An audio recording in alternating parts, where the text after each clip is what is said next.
ಯಶಸ್ವಿ ಆಗ್ತೀನಿ ಅನ್ನೋ ನಿರ್ಧಾರ ನಿಮ್ಮಲ್ಲಿ ಅಚಲವಾಗಿದ್ದರೆ ನಿಮ್ಮನ್ನು ಸೋಲಿಸುವ ಯಾವ ಶಕ್ತಿಯೂ ಈ ಭೂಮಿಯ ಮೇಲೆ ಇರಲಾರದು. Doctor APJ Abdul Kalam. ನಮಸ್ಕಾರ ಮಕ್ಕಳೇ, ವೆಲ್ಕಮ್ ಟು ಕೆಮಿಸ್ಟ್ರಿ ಕ್ಲಾಸ್. ನನ್ನ ಹೆಸರು ಪುಷ್ಪ. ನಾವು ಇವತ್ತು ಕಲಿತಾ ಇರುವಂಥ ವಿಷಯ ಕೋಆರ್ಡಿನೇಷನ್ ಕೆಮಿಸ್ಟ್ರಿ.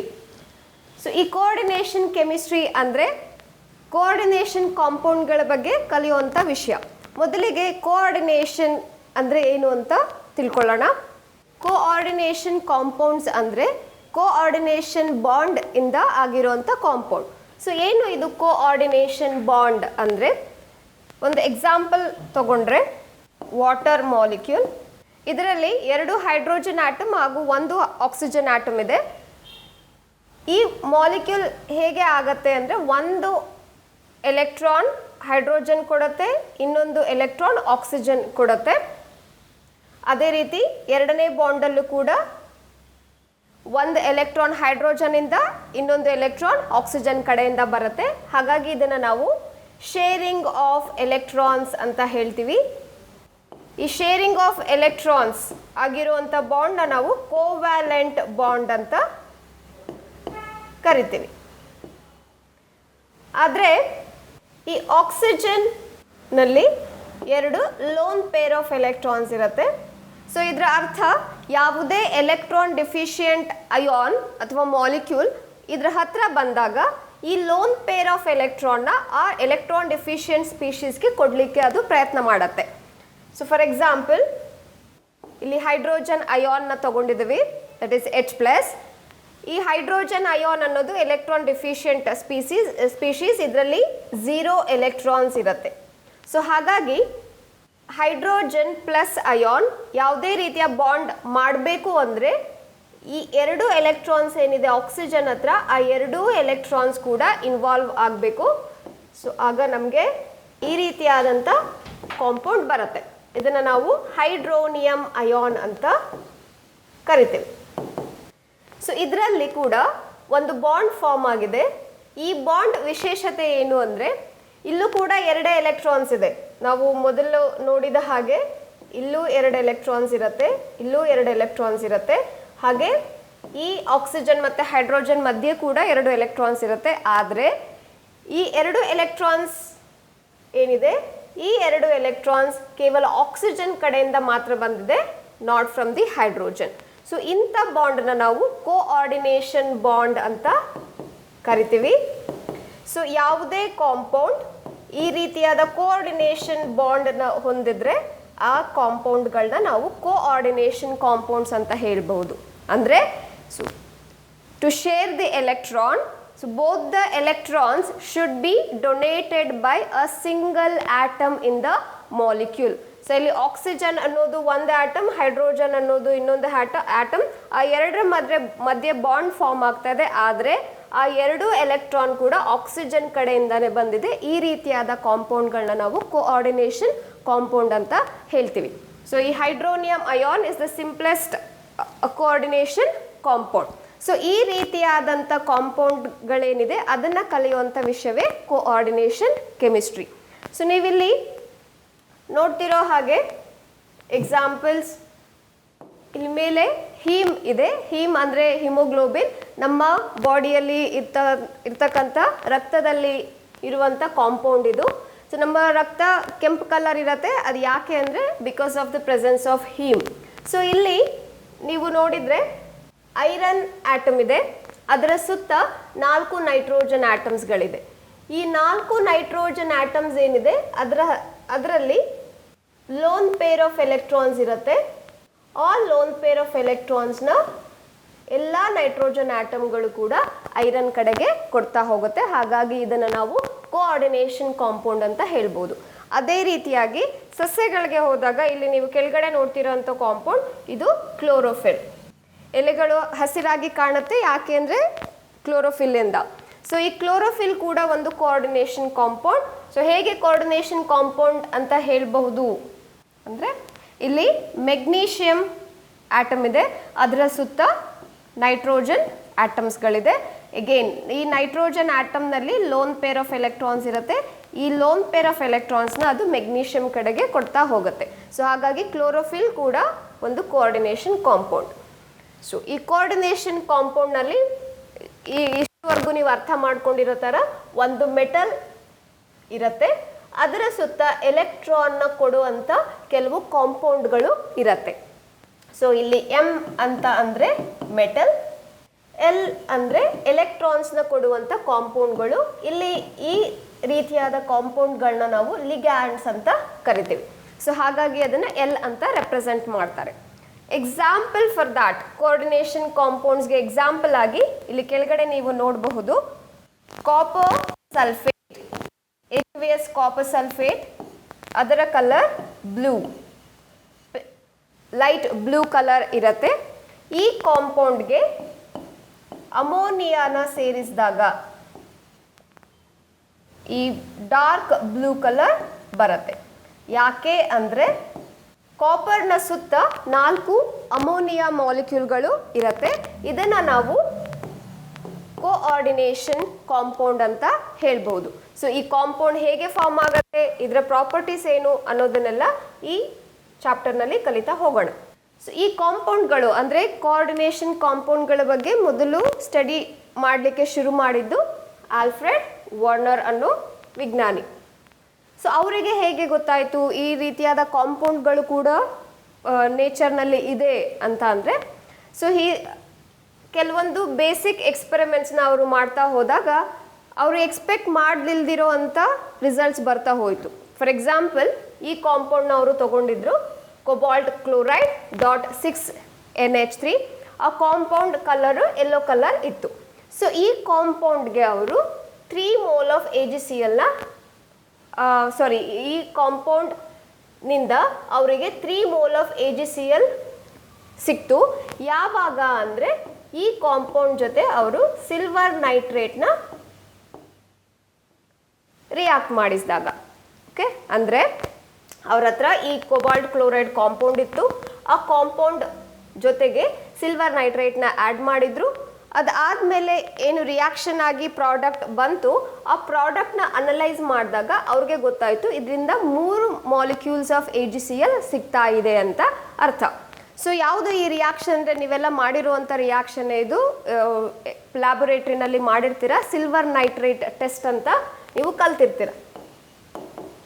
ಸೊ ಯಾಕೆ ಯೂಸ್ ಮಾಡ್ತೀವಿ ಸಿಲ್ವರ್ ನೈಟ್ರೇಟ್ ಟೆಸ್ಟ್? ಇದು confirmation test for halides. So halides, that is X minus. So halide is nothing but chloride ion ಅಥವಾ bromide ion ಅಥವಾ iodide ion ಅನ್ನೋ ion, that is negatively charged anion, ನಮಗೆ ಕೊಟ್ಟಿರೋ ಅಂಥ ಸಾಲ್ಟ್ನಲ್ಲಿ ಇದೆಯಾ ಇಲ್ವಾ ಅಂತ ಚೆಕ್ ಮಾಡಲಿಕ್ಕೆ ನಾವು ಈ ರಿಯಾಕ್ಷನ್ನ ಯೂಸ್ ಮಾಡ್ಕೊಳ್ಬೋದು. ಅದನ್ನು ನಾವು ಸಿಲ್ವರ್ ನೈಟ್ರೇಟ್ ಟೆಸ್ಟ್ ಅಂತ ಹೇಳ್ತೀವಿ. ಹೇಗೆ ಗೊತ್ತಾಗತ್ತೆ ಈ 3 ಕಾಂಪೌಂಡ್ ಈ ಕೊಟ್ಟಿರೋವಂಥ ಸಾಲ್ಟ್ನಲ್ಲಿ ಕ್ಲೋರೈಡ್ ಇದೆಯಾ, ಬ್ರೋಮೈಡ್ ಇದೆಯಾ ಅಥವಾ ಅಯೋಡೈಡ್ ಇದೆಯಾ ಅಂದರೆ ಅದು ಪ್ರೆಸಿಪಿಟೇಟ್ ಫಾರ್ಮ್ ಮಾಡುತ್ತೆ. ಅಂದರೆ ಯಾವುದೇ ಒಂದು ಕಾಂಪೌಂಡ್ನಲ್ಲಿ ಹ್ಯಾಲೈಡ್ ಇದ್ದರೆ ಅದಕ್ಕೆ ನಾವು ಸಿಲ್ವರ್ ನೈಟ್ರೇಟ್ನ ಆ್ಯಡ್ ಮಾಡಿದರೆ ನಮಗೆ ಈ ರೀತಿಯಾದಂಥ ಸಿಲ್ವರ್ ಹ್ಯಾಲೈಡ್ ಕಾಂಪೌಂಡ್ ಆಗಿ ಸಿಗತ್ತೆ. ಈ ಸಿಲ್ವರ್ ಹ್ಯಾಲೈಡ್ ಅನ್ನೋದು ವಾಟರ್ ಇನ್ಸಾಲ್ಯುಬಲ್, ಹಾಗಾಗಿ ನಮಗೆ ಪ್ರೆಸಿಪಿಟೇಟ್ ರೂಪದಲ್ಲಿ ಸಿಗತ್ತೆ. ನಮಗೆ ಕೊಟ್ಟಿರೋ ಅಂಥ ಸಾಲ್ಟ್ನಲ್ಲಿ ಕ್ಲೋರೈಡ್ ಇದ್ದರೆ ನಮಗೆ ಈ ರಿಯಾಕ್ಷನ್ ಮಾಡಿದಾಗ AgCl ಸಿಗತ್ತೆ. ಇದರ colour precipitate colour is white. If X is bromide ಆಗ ನಮಗೆ AgBr ಪ್ರಾಡಕ್ಟ್ ಆಗಿ ಸಿಗತ್ತೆ. ಅದರ ಕಲರ್ ಪೇಲ್ ಯೆಲ್ಲೋ. ಅದೇ ರೀತಿಯಾಗಿ ಈ X ಅನ್ನೋದು ಅಯೋಡೈಡ್ ಆಗಿದ್ದರೆ ಬರುವಂಥ compound silver iodide, colour is yellow. So ಈ ರೀತಿಯಾಗಿ ಬಂದಿರತಕ್ಕಂಥ ಪ್ರೆಸಿಪಿಟೇಟ್ನ ಕಲರ್ನ ನಾವು ಅಬ್ಸರ್ವ್ ಮಾಡಿ ಯಾವ ಆನಿಯಾನ್ ಇದೆ ಅಂತ ಹೇಳಬಹುದು. ಸೊ ಹಾಗಾಗಿ ಇಲ್ಲೂ ಕೂಡ ಅವರಿಗೆ ಇಲ್ಲಿ ಕ್ಲೋರೈಡ್ ಇದೆ ಅಂತ ಗೊತ್ತಿತ್ತು. ಸೊ ಹಾಗಾಗಿ ಅವರು ಸಿಲ್ವರ್ ನೈಟ್ರೇಟ್ ಟೆಸ್ಟ್ನ ಕಂಡಕ್ಟ್ ಮಾಡ್ತಾರೆ. ಸೊ ಸಿಲ್ವರ್ ನೈಟ್ರೇಟ್ ಟೆಸ್ಟ್ನ ಕಂಡಕ್ಟ್ ಮಾಡಿದಾಗ ಅವರಿಗೆ 3 ಮಾಲಿಕ್ಯೂಲ್ AgCl ಸಿಗತ್ತೆ.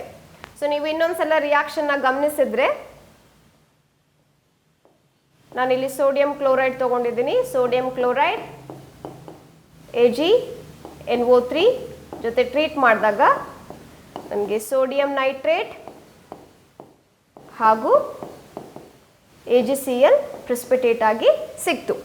ಸೊ ಇಲ್ಲಿ ನಾನು 1 ಮಾಲಿಕ್ಯೂಲ್ ಆಫ್ AgNO3ನ ಯೂಸ್ ಮಾಡಿದರೆ ನನಗೆ 1 ಮಾಲಿಕ್ಯೂಲ್ AgCl ಪ್ರಾಡಕ್ಟ್ ಆಗಿ ಸಿಗತ್ತೆ. ಅಂದರೆ ratio 1:1.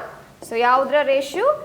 Silver nitrate to silver chloride. ಅಂದರೆ ಅರ್ಥ ನನಗೆ 3 AgCl ಸಿಕ್ಕಿದೆ ಇಲ್ಲಿ ಪ್ರಾಡಕ್ಟ್ ಆಗಿ ಅಂತಂದರೆ ನಾನು ಬ್ಯಾಕ್ ಕ್ಯಾಲ್ಕುಲೇಷನ್ ಮಾಡಿ ಅರ್ಥ ಮಾಡ್ಕೊಳ್ಬಹುದು 3 ಮಾಲಿಕ್ಯೂಲ್ ಆಫ್ AgNO3 ಯುಟಿಲೈಸ್ ಆಗಿದೆ ರಿಯಾಕ್ಷನಲ್ಲಿ ಅಂತ.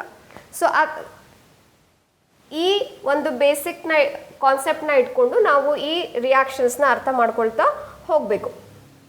ಅವರು ಕೊಬಾಲ್ಟ್ ಕ್ಲೋರೈಡ್ .6NH3 ಜೊತೆಗೆ ಸಿಲ್ವರ್ ನೈಟ್ರೇಟ್ನ ಆ್ಯಡ್ ಮಾಡಿದಾಗ he got 3 molecule of AgCl.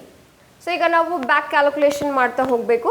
So ಇಲ್ಲಿ 3 AgCl ಪ್ರೊಡ್ಯೂಸ್ ಆಗಿದೆ ಅಂದರೆ 3 AgNO3 ಯುಟಿಲೈಸ್ ಆಗಿರಬೇಕು ರಿಯಾಕ್ಷನಲ್ಲಿ. ಆ 3 AgNO3 ಯುಟಿಲೈಸ್ ಆಗಿರಬೇಕು ಅಂದರೆ ಇಲ್ಲಿರ್ತಕ್ಕಂಥ 3 ಕ್ಲೋರೈಡ್ ಅಯಾನ್ ಏನಿದೆ ಆ 3 ಕ್ಲೋರೈಡ್ ಅಯಾನು ಫ್ರೀ ಆಗಿ ಇರಬೇಕು. ಅಂದರೆ ಈ ಕ್ಲೋರೈಡ್ ಅಯಾನ್ Cl- ಆಗಿ ಇರುತ್ತೆ. ಸಿಲ್ವರ್ ನೈಟ್ರೇಟ್ ಜೊತೆ ರಿಯಾಕ್ಟ್ ಆಗುತ್ತೆ, ನಮಗೆ 3 ಮಾಲಿಕ್ಯೂಲ್ AgCl ಬರುತ್ತೆ ಹಾಗೂ NO3- ಆಚೆ ಬರುತ್ತೆ. ಅದೇ ರೀತಿ ಎರಡನೇ ಕಾಂಪೌಂಡ್ ತಗೊಂಡ್ರು. ಇದರಲ್ಲಿ cobalt chloride same number of chlorine atoms ಇದೆ, ಆದರೆ ಅಮೋನಿಯಾ 6ರ ಬದಲಿಗೆ 5 ಮಾತ್ರ ಇದೆ. ಹಾಗಾಗಿ ಇದರ ಕಲರ್ ಚೇಂಜ್ ಆಗಿದೆ, ಪರ್ಪಲ್ ಕಲರ್ ಮಾತ್ರ ಇದೆ. ಸೊ ಅವರು ಅಂದ್ಕೊಂಡಿದ್ದು ಮೊದಲನೇ ರಿಯಾಕ್ಷನ್ ಕಂಡಕ್ಟ್ ಮಾಡಿದಾಗ ಓಕೆ ಕಾಂಪೌಂಡಲ್ಲಿ 3 ಕ್ಲೋರಿನ್ ಇದೆ, ಹಾಗಾಗಿ 3 AgCl ಬಂತು ಅಂತ ಒಂದು ಕನ್ಕ್ಲೂಷನ್ಗೆ ಬಂದಿದ್ರು. ಆದರೆ ಸೆಕೆಂಡ್ ಕಾಂಪೌಂಡ್ನ ಅವರು ಮತ್ತೆ AgNO3 ಜೊತೆಗೆ ಟ್ರೀಟ್ ಮಾಡಿದಾಗ ಅವರು ಎಕ್ಸ್ಪೆಕ್ಟ್ ಮಾಡಿದ್ದು ಎಗೇನ್ 3 AgCl ಬರುತ್ತೆ ಅಂತ. ಆದರೆ ಇಲ್ಲಿ 3ರ ಬದಲಿಗೆ ಕೇವಲ 2 AgCl ಕಾಂಪೌಂಡ್ ಮಾತ್ರ ಪ್ರೊಡ್ಯೂಸ್ ಆಗಿದೆ. ಅಂದರೆ ಅರ್ಥ ಈ 3 ಕ್ಲೋರೈಡ್ ಅಯಾನ್ ಏನಿದೆ ಅದರಲ್ಲಿ ಕೇವಲ 2 ಕ್ಲೋರೈಡ್ ಅಯಾನ್ ಮಾತ್ರ ಫ್ರೀ ಆಗಿರುತ್ತೆ, ಇನ್ನೊಂದು ಕ್ಲೋರೈಡ್ ಅಯಾನು ಫ್ರೀ ಆಗಿ ಇರಲ್ಲ. ಓಕೆ, ಸೊ ಯಾವ ಅಯಾನ್ಸ್ ಫ್ರೀ ಆಗಿ ಸಿಗತ್ತೋ AgNO3ಗೆ ಆ ಕ್ಲೋರೈಡ್ ಅಯಾನ್ ಜೊತೆಗೆ ಮಾತ್ರ AgNO3 ರಿಯಾಕ್ಟ್ ಆಗಿ ಪ್ರಾಡಕ್ಟ್ ಫಾರ್ಮ್ ಆಗಿದೆ. ಸೊ ಇದು ಒಂದು ಬೇರೆ ರೀತಿಯಾದ ರಿಸಲ್ಟ್ ಅವ್ರಿಗೆ ಸಿಕ್ತು. ಅದೇ ರೀತಿಯಾಗಿ ಇನ್ನೊಂದು ಕಾಂಪೌಂಡ್ನ ಅವರು ಅನಲೈಸ್ ಮಾಡಿದರು. ಇದರಲ್ಲೂ ಕೂಡ 3 ಕ್ಲೋರೈಡ್ ಅಯಾನ್ಸ್ ಇದೆ, ಆದರೆ ಅಮೋನಿಯಾ ಕೇವಲ 4 ಅಮೋನಿಯಾ ಗ್ರೂಪ್ಸ್ಗಳಿದೆ. Colour of this compound is green. ಇದು ಕೇವಲ 1 ಮೋಲ್ ಆಫ್ AgClನ ಪ್ರಾಡಕ್ಟ್ ಆಗಿ ಕೊಡ್ತು. ಅಂದರೆ ಅರ್ಥ ಕೇವಲ 1 Cl ಮಾತ್ರ ಫ್ರೀ ಆಗಿದೆ, ಹಾಗಾಗಿ 1 AgCl ಮಾಲಿಕ್ಯೂಲ್ ಪ್ರೆಸಿಪಿಟೇಟ್ ಆಗಿ ಪ್ರೊಡ್ಯೂಸ್ ಆಗಿದೆ. ಸೊ ಹಾಗಾಗಿ ಈ 2 ಕ್ಲೋರೈಡ್ ಅಯಾನ್ ಫ್ರೀ ಆಗಿ ಇಲ್ಲ ಅಂತ ಅರ್ಥ ಆಯಿತು. ಅದೇ ರೀತಿಯಾಗಿ ಇನ್ನೊಂದು ಕಾಂಪೌಂಡ್ನ ಅನಲೈಸ್ ಮಾಡಿದಾಗ ಈ 2 ಕಾಂಪೌಂಡ್ 3 ಮತ್ತು 4ನೇ ಕಾಂಪೌಂಡ್ ನೀವು ಚೆಕ್ ಮಾಡಿದರೆ 2ರ ಫಾರ್ಮುಲಾ ಸೇಮ್ ಇದೆ. CO 1 cobalt 3 chloride 4 NH3. ಆದರೆ colour of compound is different. ಒಂದು ಗ್ರೀನ್ ಕಲರ್ ಇರುತ್ತೆ, ಇನ್ನೊಂದು ವೈಲೆಟ್ ಕಲರ್ ಇರುತ್ತೆ. ಆದರೆ ಎರಡೂ ಕೂಡ 1 ಮೋಲ್ ಆಫ್ AgClನೇ ಪ್ರಾಡಕ್ಟ್ ಆಗಿ ಕೊಡುತ್ತೆ. ಸೊ ಈ ರೀತಿಯಾದ ಸಿಂಪಲ್ ಎಕ್ಸ್ಪೆರಿಮೆಂಟಿಂದ ಅವ್ರಿಗೆ ಈ ಕೋಆರ್ಡಿನೇಷನ್ ಕಾಂಪೌಂಡ್ಗಳ ಬಗ್ಗೆ ಸ್ವಲ್ಪ ಐಡಿಯಾ ಸಿಗ್ತಾ ಹೋಯಿತು. ಸೊ ಹಾಗಾಗಿ ಅವರು ಕೋಆರ್ಡಿನೇಷನ್ ಕಾಂಪೌಂಡ್ಗಳ ಸ್ಟ್ರಕ್ಚರ್ ಹೇಗಿರಬಹುದು ಹಾಗೂ ಈ ಪ್ರೈಮರಿ ವೇಲೆನ್ಸಿ ಅಂದರೆ ಏನು, ಸೆಕೆಂಡರಿ ವೇಲೆನ್ಸಿ ಅಂದರೆ ಏನು ಅಂತ ಎಲ್ಲ ಅವರು ಡಿಫೈನ್ ಮಾಡ್ತಾ ಹೋದರು. ಓಕೆ, ಸೊ ನಾವು ಮುಂದೆ ಹೋಗ್ತಾ ಹೋಗ್ತಾ ಈ 2 ಕ್ಲೋರೈಡ್ ಅಯಾನ್ಸ್ ಎಲ್ಲಿ ಹೋಯಿತು, ಈ 1 ಕ್ಲೋರೈಡ್ ಅಯಾನ್ಸ್ ಏನಾಯಿತು ಅನ್ನೋದನ್ನು ತಿಳ್ಕೊಳ್ತಾ ಹೋಗ್ತೀವಿ. ನಾವು ಮುಂಚೆ ಅಭ್ಯಾಸ ಮಾಡಿದ್ದ ಕಾಂಪೌಂಡ್ಗಳು, ಈ 4 ಕಾಂಪೌಂಡ್ಗಳೇನಿದೆ ಅದೇ ಕಾಂಪೌಂಡ್ಗಳಿಗೆ ಇನ್ನೊಂದು ಎಕ್ಸ್ಪೆರಿಮೆಂಟ್ನ ಅವರು ಪರ್ಫಾರ್ಮ್ ಮಾಡಿದರು. Solution conductivity corresponds to. So ನೀವು ಕಲ್ತಿರ್ತೀರ, ಯಾವುದೇ ಒಂದು ಎಕ್ವಿಯಸ್ ಸಲ್ಯೂಷನ್ನಲ್ಲಿ ಅಯಾನ್ಸ್ ಇದ್ದರೆ ಅದು ಎಲೆಕ್ಟ್ರಿಸಿಟಿನ ಕಂಡಕ್ಟ್ ಮಾಡುತ್ತೆ. ಸೊ ಆ ರೀತಿಯಾಗಿ ಕಂಡಕ್ಟ್ ಮಾಡಬೇಕು ಅಂದರೆ ಅಯಾನ್ಸ್ ಅನ್ನೋದು ಬೇಕೇ ಬೇಕು. ಸೊ ಕ್ಯಾಟಯಾನ್ಸ್ ಹಾಗೂ ಆ್ಯನಯಾನ್ಸ್, ಪಾಸಿಟಿವ್ಲಿ ಚಾರ್ಜ್ಡ್ ಅಯಾನ್ ಹಾಗೂ ನೆಗೆಟಿವ್ಲಿ ಚಾರ್ಜ್ಡ್ ಅಯಾನ್ ಬೇಕು ನಮಗೆ ಯಾವುದೇ ಎಕ್ವಿಯಸ್ ಸೊಲ್ಯೂಷನ್ ಎಲೆಕ್ಟ್ರಿಸಿಟಿನ ಕಂಡಕ್ಟ್ ಮಾಡಬೇಕು ಅಂತ ಅಂದರೆ. ಸೊ ಇನ್ನೊಂದು ಪಾಯಿಂಟ್ ನೀವು ನೆನ್ಪಿಟ್ಕೊಳ್ಬೇಕಾಗಿರೋದು, more the number of ions, ಅಂದರೆ ಅಯಾನ್ಸ್ಗಳು ಜಾಸ್ತಿ ಇದ್ದರೆ more will be the conductivity.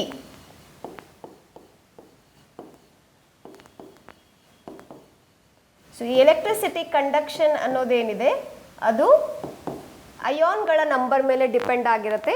ಜಾಸ್ತಿ ಅಯಾನ್ಸ್ ಇದ್ದರೆ ಈ ಎಲೆಕ್ಟ್ರಿಸಿಟಿ ಕಂಡಕ್ಟ್ ಆಗ್ತಾ ಹೋಗುತ್ತೆ.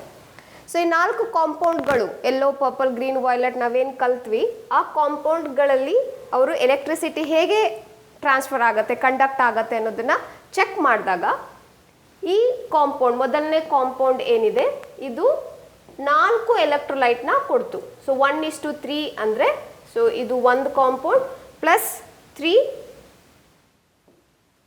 Chloride ions. ಈ 1:2 ಅಂದರೆ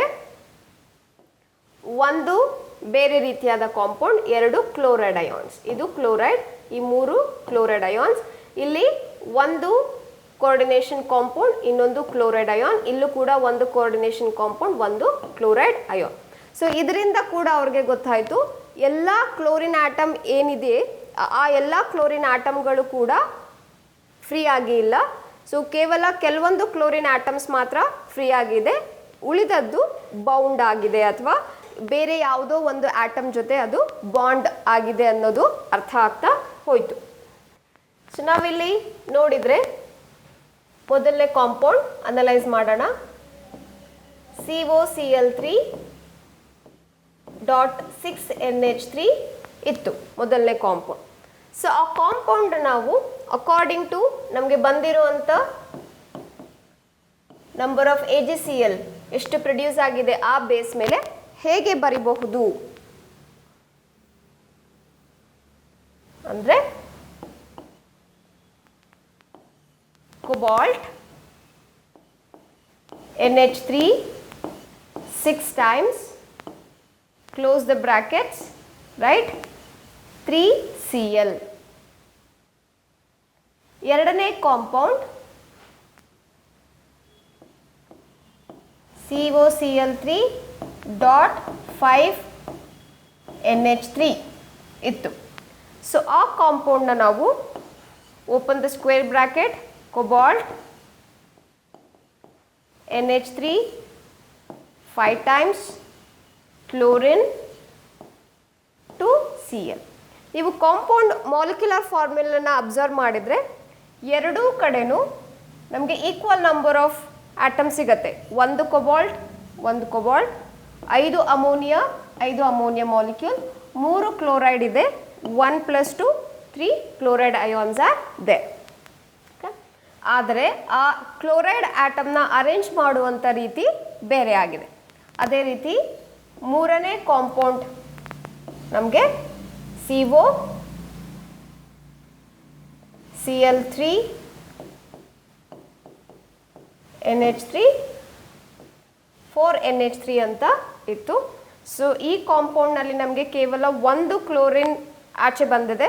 ಹಾಗಾಗಿ ನಾವು ಇಲ್ಲಿ CONH3 4 Cl2 close the brackets Cl. ಈ ನಾಲ್ಕನೇ ಕಾಂಪೌಂಡ್ ಕೂಡ ಇದೇ ರೀತಿಯಾಗಿ ಬರಿಬೇಕಾಗತ್ತೆ. ಮೂರನೇ ಮತ್ತು ನಾಲ್ಕನೇ ಕಾಂಪೌಂಡ್ ಫಾರ್ಮುಲಾ ಸೇಮ್ ಇದೆ, ಆದರೆ ಯಾಕೆ ಇಲ್ಲಿ ಬೇರೆ ಬೇರೆ ಕಲರ್ಸ್ ಇದೆ ಅಂತ ನೀವು ಯೋಚನೆ ಮಾಡ್ತಾ ಇದ್ರೆ ಇದನ್ನು ನಾವು ಐಸೋಮರ್ಸ್ ಅಂತ ಹೇಳಬಹುದು. ಆರ್ಗ್ಯಾನಿಕ್ ಕೆಮಿಸ್ಟ್ರಿನಲ್ಲಿ ಕಲ್ತಿರ್ತೀವಿ. ಐಸೋಮರ್ಸ್ ಅಂದರೆ 2 or more than 2 compounds having same molecular formula. So ಈ ಕಾಂಪೌಂಡ್ಗಳಲ್ಲಿ ಮಾಲಿಕ್ಯುಲರ್ ಫಾರ್ಮುಲಾ ಅನ್ನೋದು ಸೇಮ್ ಇರುತ್ತೆ, ಆದರೆ ಆಟಮ್ಸ್ ಅರೇಂಜ್ ಮಾಡೋ ರೀತಿ ಬೇರೆ ಬೇರೆ ಆಗಿ ಇರುತ್ತೆ. ಈ ರೀತಿಯಾದ ಕಾಂಪೌಂಡ್ಗಳನ್ನ ನಾವು ಐಸೋಮರ್ಸ್ ಅಂತ ಕರಿತೀವಿ. ಈ ಕೋಆರ್ಡಿನೇಷನ್ ಕಾಂಪೌಂಡ್ಗಳು ಕೂಡ ಐಸೋಮೆರಿಸಮ್ನ ಎಕ್ಸಿಬಿಟ್ ಮಾಡುತ್ತೆ. ಹಾಗಾಗಿ ಈ 3 ಮತ್ತು 4ನೇ ಕಾಂಪೌಂಡ್ ಫಾರ್ಮುಲಾ ಸೇಮ್ ಇದ್ರೂ ಕೂಡ, ಎಲೆಕ್ಟ್ರೋಲೈಟ್ಗಳು ಕೂಡ same, number of AgCl produce ಆಗೋದು ಕೂಡ ಒಂದೇ ಮಾಲಿಕ್ಯೂಲ್, ಹಾಗಿದ್ರೂ ಕೂಡ ಆ 2 ಕಾಂಪೌಂಡ್ಗಳ ಕಲರ್ ಬೇರೆ ಬೇರೆ. ಕಲರ್ ಅಂದರೆ ಬೇರೆ ಕಾಂಪೌಂಡ್ ಅಂತಲೇ ನಾವು ತಗೊಳ್ಬೇಕಾಗತ್ತೆ. ಯಾಕೆ ಅಂದರೆ arrangement of atom is different. So ಈ ಎರಡನ್ನು ನಾವು ಐಸೋಮರ್ಸ್ ಅಂತ ತಗೊಳ್ಬಹುದು. ಸೊ ಈ ರೀತಿಯಾಗಿ ಆಲ್ಫ್ರೆಡ್ ವರ್ನರ್ಸ್ ಕೋಆರ್ಡಿನೇಷನ್ ಕಾಂಪೌಂಡ್ಸ್ಗಳ ಬಗ್ಗೆ ಕಲಿತಾ ಹೋದರು. ಸೊ ಅವರು ಏನು ಅಬ್ಸರ್ವ್ ಮಾಡಿದ್ರು ಕಾಂಪೌಂಡ್ಗಳನ್ನ ಸ್ಟಡಿ ಮಾಡ್ತಾ ಮಾಡ್ತಾ ಅದನ್ನು 4 ಪಾಯಿಂಟ್ಸ್ ಆಗಿ ಕೊಟ್ಟಿದ್ದಾರೆ. ಅದನ್ನು ನಾವು ಪಾಸ್ಟುಲೇಟ್ಸ್ ಆಫ್ ವರ್ನರ್ಸ್ ಥಿಯರಿ ಅಂತ ಕರಿಬಹುದು. ಸೊ ಏನು ಪಾಸ್ಟುಲೇಟ್ಸು ವರ್ನರ್ಸ್ ಥಿಯರಿದು? ಮೊದಲನೇ ಪಾಸ್ಟುಲೇಟ್, ಇನ್ ಕೋಆರ್ಡಿನೇಷನ್ ಕಾಂಪೌಂಡ್. ಸೊ ನಿಮಗೆ ಈಗಾಗಲೇ ಅರ್ಥ ಆಗಿದೆ, ಕೋಆರ್ಡಿನೇಷನ್ ಕಾಂಪೌಂಡ್ ಅಂದರೆ ಒಂದು ಮೆಟಲ್ ಇರುತ್ತೆ, ಅದರ ಸುತ್ತ ಎಲೆಕ್ಟ್ರಾನ್ ಕೊಡುವಂಥ ಆಟಮ್ಸ್ಗಳಿರುತ್ತೆ, ಅದನ್ನು ನಾವು ಲಿಗ್ಯಾಂಡ್ಸ್ ಅಂತ ಕರಿತೀವಿ. ಈ ಕೋಆರ್ಡಿನೇಷನ್ ಕಾಂಪೌಂಡ್ಸ್ನಲ್ಲಿರುವಂಥ ಮೆಟಲ್, ಸೊ ಈ ಮೆಟಲ್ನ ನಾವು ಸೆಂಟ್ರಲ್ ಆಟಮ್ ಅಂತ ಕೂಡ ಕರಿಬಹುದು. ಮುಂದೆ ಹೋಗ್ತಾ ಹೋಗ್ತಾ ಅದನ್ನು ಸೆಂಟ್ರಲ್ ಆಟಮ್ ಅಂತ ಮೆನ್ಷನ್ ಮಾಡ್ತಾರೆ. ಸೊ ಆಗ ನೀವು ಸೆಂಟ್ರಲ್ ಆಟಮ್ ಅಂದರೆ ಮೆಟಲ್ ಅಂತ ತಿಳ್ಕೊಳ್ತಾ ಹೋಗಬೇಕು. In the coordination compound, metals, that is central atom, will show 2 types of linkages. So ಲಿಂಕೇಜ್ನ ನಾವು ವೇಲೆನ್ಸಿ ಅಂತ ಕೂಡ ಕರಿಬೋದು. 2 ರೀತಿಯಾದ ವೇಲೆನ್ಸಿ ಅಥವಾ ಲಿಂಕೇಜ್ ಇರುತ್ತೆ. ಒಂದು ಪ್ರೈಮರಿ ವೇಲೆನ್ಸಿ, ಇನ್ನೊಂದು ಸೆಕೆಂಡರಿ ವೇಲೆನ್ಸಿ. ಸೊ 2ನೇ ಪಾಯಿಂಟ್ನಲ್ಲಿ ಅವರು ಈ ಪ್ರೈಮರಿ ವೇಲೆನ್ಸಿ ಅಂದರೆ ಏನು ಅಂತ ಎಕ್ಸ್ಪ್ಲೇನ್ ಮಾಡ್ತಾರೆ. ಪ್ರೈಮರಿ ವೇಲೆನ್ಸಿ ಅಂದರೆ ಆಕ್ಸಿಡೇಷನ್ ಸ್ಟೇಟ್. ಇನ್ ಸಿಂಪಲ್ ವರ್ಡ್ಸಲ್ಲಿ ನೀವು ಆಕ್ಸಿಡೇಷನ್ ಸ್ಟೇಟ್ ಆಫ್ ಮೆಟಲ್ ಅಂತ ನೆನ್ಪಿಟ್ಕೊಳ್ಬಹುದು.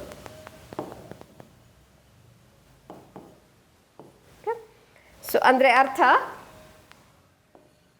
ನಾನು ಕಾಪರ್ ಕಾಂಪೌಂಡ್ ಬರೆದಿದ್ದೆ. ಇದರಲ್ಲಿ ಈ ಕಾಪರ್ ಅನ್ನೋದು ಸೆಂಟ್ರಲ್ ಆಟಮ್ ಅಥವಾ ಮೆಟಲ್. ಇದು ಈ ಕಾಪರ್ನ ಆಕ್ಸಿಡೇಷನ್ ಸ್ಟೇಟ್ ಎಷ್ಟು? So copper 2+. So oxidation state ಏನು ತೋರಿಸುತ್ತೆ ಒಂದು ಮೆಟಲ್, ಆ ಆಕ್ಸಿಡೇಷನ್ ಸ್ಟೇಟ್ನ ನಾವು ಪ್ರೈಮರಿ ವೇಲೆನ್ಸಿ ಅಂತ ಕರಿತೀವಿ. ಸೊ ಯೂಶುವಲಿ ಇದು ಅಯೋನೈಸೇಬಲ್. ಏನು ಈ ಅಯೋನೈಸೇಬಲ್ ಅಂತ ಅಂದರೆ, ನಮಗೆ Cu2+ ಎಕ್ವಿಯಸ್ ಅಂತ ನಾವು ಬರಿಬೋದು. ಇದನ್ನು ನಾವು ಅಯೋನೈಸೇಬಲ್ ಅಂತ ಕರಿತೀವಿ. And it is satisfied by negative ions. ಈ ಮೆಟಲ್ ಅನ್ನೋದು ಯಾವಾಗಲೂ ಪಾಸಿಟಿವ್ ಅಯಾನ್ ಆಗಿರುತ್ತೆ, ಅಂದರೆ ಮೆಟಲ್ಗಳು ಕ್ಯಾಟಯಾನ್ಸ್. ಸೊ ಹಾಗಾಗಿ ನಾವು ಈ ಕ್ಯಾಟಯಾನ್ನ ನ್ಯೂಟ್ರಲೈಸ್ ಮಾಡಬೇಕು ಅಂದರೆ ಆ್ಯನಯಾನ್ಸ್ ಜೊತೆ ರಿಯಾಕ್ಟ್ ಮಾಡಬೇಕು. ಆ್ಯನಯಾನ್ಸ್ ನೆಗೆಟಿವ್ ಚಾರ್ಜ್ ಆಗಿರುತ್ತೆ, ಕ್ಯಾಟಯಾನ್ ಪಾಸಿಟಿವ್ ಚಾರ್ಜ್ ಆಗಿರುತ್ತೆ. So because of that reason cations always get satisfied by the negative ions. ಅಂದರೆ ಅದು ಲಿಗ್ಯಾಂಡ್ ಆದರೂ ಆಗಿರಬಹುದು ಅಥವಾ ಬೇರೆ ಕೌಂಟರ್ ಅಯಾನ್ ಕೂಡ ಆಗಿರಬಹುದು. 3ನೇ ಪಾಸ್ಟುಲೇಟ್, ಇದರಲ್ಲಿ ಅವರು ಸೆಕೆಂಡರಿ ವೇಲೆನ್ಸಿ ಅಂದರೆ ಏನು ಅಂತ ಎಕ್ಸ್ಪ್ಲೇನ್ ಮಾಡ್ತಾರೆ. ಸೊ ಈ ಸೆಕೆಂಡರಿ ವೇಲೆನ್ಸಿ ಅನ್ನೋದು ನಾನ್ ಅಯೋನೈಸೇಬಲ್, ಅಂದರೆ ಅದು ಅಯಾನ್ಸ್ ಆಗಿ ಫಾರ್ಮ್ ಆಗಲ್ಲ. ಸೊ ಇಲ್ಲಿರ್ತಕ್ಕಂಥ ಕಾಂಪೌಂಡ್ನಲ್ಲಿ ಈ ಕಾಪರ್ ಸೆಂಟ್ರಲ್ ಆಟಮ್, ಅಮೋನಿಯಾ ಅನ್ನೋದು ಲಿಗ್ಯಾಂಡ್ ಆಗಿರುತ್ತೆ. ಸೊ ಈ ಲಿಗ್ಯಾಂಡ್ ಅನ್ನೋದು ಎಲೆಕ್ಟ್ರಾನ್ಸ್ನ ಕಾಪರ್ ಕಡೆಗೆ ಕೊಡ್ತಾ ಹೋಗುತ್ತೆ. ಸೊ ಹಾಗಾಗಿ ಈ ಸೆಕೆಂಡರಿ ವೇಲೆನ್ಸಿ ಅನ್ನೋದು ಇನ್ ಸಿಂಪಲ್ ವರ್ಡ್ಸ್ ನಾವು ಅದನ್ನು ಕೋಆರ್ಡಿನೇಷನ್ ನಂಬರ್ ಅಂತ ಕೂಡ ಕರಿಬಹುದು. ಸೊ ಏನು ಸೆಕೆಂಡರಿ ವೇಲೆನ್ಸಿ ಅಂದರೆ, it is the number of pairs of electrons. ಎಷ್ಟು ಪೇರ್ ಆಫ್ ಎಲೆಕ್ಟ್ರಾನ್ಸ್ ಮೆಟಲ್ ಕಡೆಗೆ ಬರ್ತಾ ಹೋಗುತ್ತೋ ಆ ನಂಬರ್ಸ್ನ ನಾವು ಕೋಆರ್ಡಿನೇಷನ್ ನಂಬರ್ ಅಂತ ಕರಿತೀವಿ ಅಥವಾ ಸೆಕೆಂಡರಿ ವೇಲೆನ್ಸಿ ಅಂತ ಹೇಳ್ತಾ ಹೋಗ್ತೀವಿ. ಸೊ ಈ ಒಂದು ಎಕ್ಸಾಂಪಲ್ನ ನಾವು ತಗೊಂಡ್ರೆ, ಒಂದು ಅಮೋನಿಯಾ ಮಾಲಿಕ್ಯೂಲ್ ಒಂದು ಪೇರ್ ಆಫ್ ಎಲೆಕ್ಟ್ರಾನ್ಸ್ನ ಮೆಟಲ್ ಕಡೆಗೆ ಕೊಡಬಹುದು. ಸೊ ಆ ರೀತಿಯಾಗಿ ಇಲ್ಲಿ 4 ಅಮೋನಿಯಾ ಮಾಲಿಕ್ಯೂಲ್ಗಳಿದೆ. ಹಾಗಾಗಿ ಇದರ ಕೋಆರ್ಡಿನೇಷನ್ ನಂಬರ್ನ ನಾವು 4 ಅಂತ ಹೇಳ್ಬೋದು. ಸೊ ಪ್ರೈಮರಿ ವೇಲೆನ್ಸಿ ಅಂದರೆ ಆಕ್ಸಿಡೇಷನ್ ನಂಬರ್, ಸೆಕೆಂಡರಿ ವೇಲೆನ್ಸಿ ಅಂದರೆ coordination number. So primary valency ಅಥವಾ ಆಕ್ಸಿಡೇಷನ್ ನಂಬರ್ ನಮಗೆ ಹೇಗೆ ಗೊತ್ತಾಗತ್ತೆ? ಸೊ ಯಾವುದೇ ರೀತಿಯಾದ ಲಿಗ್ಯಾಂಡ್ ಏನೂ ಇಲ್ಲದೆ ಕೇವಲ ಎಷ್ಟು ಎಲೆಕ್ಟ್ರಾನ್ನ ಮೆಟಲ್ ಡೊನೇಟ್ ಮಾಡಲಿಕ್ಕೆ ಸಾಧ್ಯ ಆಗುತ್ತೋ ಅದನ್ನು ನಾವು ಪ್ರೈಮರಿ ವೇಲೆನ್ಸಿ ಅಂತ ಕರಿತೀವಿ. In the presence of ligand, ಈ ಲಿಗ್ಯಾಂಡ್ ಎಲೆಕ್ಟ್ರಾನ್ ಕೊಡುವಂಥ ಮಾಲಿಕ್ಯೂಲ್ಸ್ ಇರುವಾಗ ಎಷ್ಟು ಪೇರ್ನ ಅದು ಮೆಟಲ್ ಕಡೆಗೆ ಕೊಡ್ತಾ ಇದೆ ಅನ್ನೋದ್ರ ಮೇಲೆ ನಾವು ಸೆಕೆಂಡರಿ ವೇಲೆನ್ಸಿನ ಡಿಸೈಡ್ ಮಾಡಬಹುದು. ಸೊ ಅದನ್ನು ನಾವು ಕೋಆರ್ಡಿನೇಷನ್ ನಂಬರ್ ಅಂತ ಕರಿತೀವಿ. ಸೊ ಹೀಗೆ different number of electrons metal ಕಡೆಗೆ ಬರ್ತಾ ಇರುವಾಗ depending on the number of that is secondary linkage ಅಥವಾ ಸೆಕೆಂಡರಿ ವೇಲೆನ್ಸಿ. ಸೊ ಈ ರೀತಿಯಾಗಿ ಸೆಂಟ್ರಲ್ ಆಟಮ್ ಇರುತ್ತೆ, ಅದರ ಸುತ್ತ ಲಿಗ್ಯಾಂಡ್ ಇರುತ್ತೆ. ಆದರೆ ಸೆಂಟ್ರಲ್ ಮೆಟಲ್ ಸುತ್ತ ಹೇಗೆ ಲಿಗ್ಯಾಂಡ್ ನಾವು ಅರೇಂಜ್ ಮಾಡ್ತೀವಿ ಅನ್ನೋದ್ರ ಮೇಲೆ different shapes of the geometrical shape of coordination bond depend ಆಗಿರುತ್ತೆ. ಸೊ ಎಕ್ಸಾಂಪಲ್, ಇಲ್ಲಿ ಒಂದು ಸೆಂಟ್ರಲ್ ಮೆಟಲ್ ಸುತ್ತ 4 ಲಿಗ್ಯಾಂಡ್ ಇದೆ. ಹಾಗೆ ಇನ್ನೊಂದು ಎಕ್ಸಾಂಪಲ್ನಲ್ಲಿ 6 ಲಿಗ್ಯಾಂಡ್ಗಳಿದೆ. ಸೊ ಇದನ್ನು ನಾವು ಟೆಟ್ರಾಹೆಡ್ರಲ್ ಸ್ಟ್ರಕ್ಚರ್ ಅಂತ ಕರಿತೀವಿ. 4 ಲಿಗ್ಯಾಂಡ್ಗಳು ಸೆಂಟ್ರಲ್ ಆಟಮ್ ಸುತ್ತ ಇದ್ದರೆ, ಈ 6 ಲಿಗ್ಯಾಂಡ್ಗಳಿದ್ರೆ ಅದನ್ನು ಆಕ್ಟಾಹೆಡ್ರಲ್ ಸ್ಟ್ರಕ್ಚರ್ ಅಂತ ಕರಿಬೋದು. ಅದೇ ರೀತಿಯಾಗಿ ಇನ್ನೊಂದು ಸ್ಟ್ರಕ್ಚರ್ನ ನಾವು ಗಮನಿಸಬಹುದು. ಇಲ್ಲೂ ಕೂಡ 4 ಲಿಗ್ಯಾಂಡ್ಗಳಿರುತ್ತೆ, ಆದರೆ ಅದರ ಅರೇಂಜ್ಮೆಂಟ್ ಡಿಫ್ರೆಂಟ್ ಆಗಿರುತ್ತೆ. ಇದನ್ನು ಸ್ಕ್ವೇರ್ ಪ್ಲೇನಾರ್ ಅಂತ ಹೇಳ್ಬೋದು. ಸೊ ಹೀಗೆ ಸೆಕೆಂಡರಿ ಲಿಂಕೇಜ್ ಏನಿದೆ ಅಥವಾ ಕೋಆರ್ಡಿನೇಷನ್ ನಂಬರ್ ಏನಿದೆ ಅದರ ಪ್ರಕಾರ ನಾವು ಲಿಗ್ಯಾಂಡ್ನ ಸ್ಪೇಷಿಯಲ್ ಅರೇಂಜ್ಮೆಂಟ್ ಮಾಡ್ತಾ ಹೋದಾಗೆ ನಮಗೆ ಬೇರೆ ಬೇರೆ ರೀತಿಯಾದಂಥ ಜಿಯೋಮೆಟ್ರಿಕಲ್ ಶೇಪ್ ಸಿಗ್ತಾ ಹೋಗುತ್ತೆ. ಸೊ ಅದನ್ನು ನಾವು ಶೇಪ್ ಆಫ್ ಕೋಆರ್ಡಿನೇಷನ್ ಕಾಂಪೌಂಡ್ ಅಂತ ಹೇಳ್ಬೋದು. ಸೊ ಈ 4 ಪಾಸ್ಟುಲೇಟ್ಸ್ ಆಫ್ ವರ್ನರ್ಸ್ ಥಿಯರಿ. ಸೊ ಇನ್ನೊಂದ್ಸಲ ರಿಕಾಲ್ ಮಾಡ್ಕೊಂಡು ಬಿಡೋಣ. ಸೊ ಕೋಆರ್ಡಿನೇಷನ್ ಕಾಂಪೌಂಡ್ನಲ್ಲಿರೋಂಥ ಮೆಟಲ್ಗೆ 2 ವೇಲೆನ್ಸಿ ಇರುತ್ತೆ. ಒಂದು ಪ್ರೈಮರಿ ವೇಲೆನ್ಸಿ, ಇನ್ನೊಂದು ಸೆಕೆಂಡರಿ ವೇಲೆನ್ಸಿ. ಪ್ರೈಮರಿ ವೇಲೆನ್ಸಿನ ನಾವು ಆಕ್ಸಿಡೇಷನ್ ನಂಬರ್ ಅಂತ ಕೂಡ ತಗೊಳ್ಬಹುದು. ಅಂದರೆ ಯಾವುದೇ ಲಿಗ್ಯಾಂಡ್ ಇಲ್ಲದೆ ಇರುವಾಗ ಸೊ ಈ ಮೆಟಲ್ ಎಷ್ಟು ಎಲೆಕ್ಟ್ರಾನ್ಸ್ನ ಅದು ಕೊಡಲಿಕ್ಕೆ ಸಾಧ್ಯ ಆಗುತ್ತೋ ಅದೆಲ್ಲ ಕೊಟ್ಟಿದ್ದು ಆದಮೇಲೆ ಅದರ ಚಾರ್ಜ್ ಏನು, ಸೊ ಎಷ್ಟು ಪಾಸಿಟಿವ್ ಚಾರ್ಜಸ್ನ ಅದು ತಗೊಂಡಿರತ್ತೆ ಅದನ್ನು ನಾವು ಆಕ್ಸಿಡೇಷನ್ ನಂಬರ್ ಅಥವಾ ಪ್ರೈಮರಿ ವೇಲೆನ್ಸಿ ಅಂತ ಹೇಳ್ಬೋದು. ಸೆಕೆಂಡರಿ ವೇಲೆನ್ಸಿ ಅದು ಲಿಗ್ಯಾಂಡ್ ಮೇಲೆ ಡಿಪೆಂಡ್ ಆಗಿರುತ್ತೆ. ಸೊ ಒಂದು ಲಿಗ್ಯಾಂಡ್ ಎಷ್ಟು ಎಲೆಕ್ಟ್ರಾನ್ ಪೇರ್ನ ಕೊಡ್ತಾ ಇದೆ, ಆ ರೀತಿಯಾಗಿ ಎಷ್ಟು ಲಿಗ್ಯಾಂಡ್ಗಳಿದೆ. ಸೊ ನಮ್ಮ ಸೆಂಟ್ರಲ್ ಮೆಟಲ್ ಕಡೆಗೆ ಬರ್ತಿರೋವಂಥ ಪೇರ್ ಆಫ್ ಎಲೆಕ್ಟ್ರಾನ್ಸ್ನ ಕೌಂಟ್ ಮಾಡಿ ನಾವು ಸೆಕೆಂಡ್ರಿ ವೇಲೆನ್ಸಿನ ಕ್ಯಾಲ್ಕುಲೇಟ್ ಮಾಡ್ಬೋದು. ಅದನ್ನು ಕೋಆರ್ಡಿನೇಷನ್ ನಂಬರ್ ಅಂತ ಕೂಡ ಹೇಳ್ತಾರೆ. ಸೊ ಹೀಗೆ ಇರುವಂಥ ಲಿಗ್ಯಾಂಡ್ಸ್ ಸೆಂಟ್ರಲ್ ಆಟಮ್ ಸುತ್ತ ಹೇಗೆ ಅರೇಂಜ್ ಆಗಿದೆ ಹಾಗೂ ಹೇಗೆ ಜಿಯೋಮೆಟ್ರಿಕಲ್ ಶೇಪ್ಸ್ನ ಅದು ಕೊಡ್ತಾ ಹೋಗುತ್ತೆ ಅನ್ನೋದು 4ನೇ ಪಾಸ್ಟುಲೇಟ್.